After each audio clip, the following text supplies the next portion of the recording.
আসসালামাইকুম। আপনারা সবাই কেমন আছেন? চলুন এখন আমরা জানি একবীজপত্রী উদ্ভিদ সম্পর্কে। সপুষ্পক উদ্ভিদের একটি শ্রেণী একবীজপত্রী মনোকোটাইলিডন সপুষ্পক উদ্ভিদের একটি শ্রেণী যাদের বীজে একটি বীজপত্র বা ভ্রূণপত্র থাকে।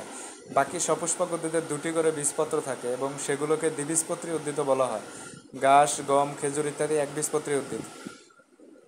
একবীজপত্রী উদ্ভিদ সময়গত পরিসীমা প্রাক ক্রিটাসিয়াস বর্তমান। এগুলো হচ্ছে সব একবীজপত্রী উদ্ভিদের উদাহরণ। এদের মধ্যে অন্যতম হচ্ছে এই যে কচু, তারপর ঘাস।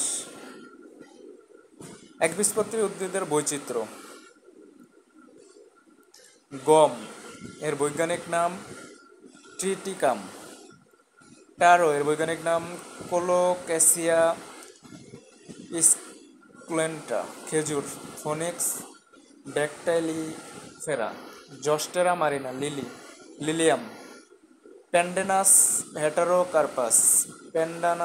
হেটারোকার্পাস। আদা জিনগিবার অফিসিনেল এবং হেমোরোক্যালিস। বৈজ্ঞানিক শ্রেণীবিন্যাস: জগৎ উদ্ভিদ, বিভাগ সপুষ্পক, শ্রেণী একবীজপত্রী।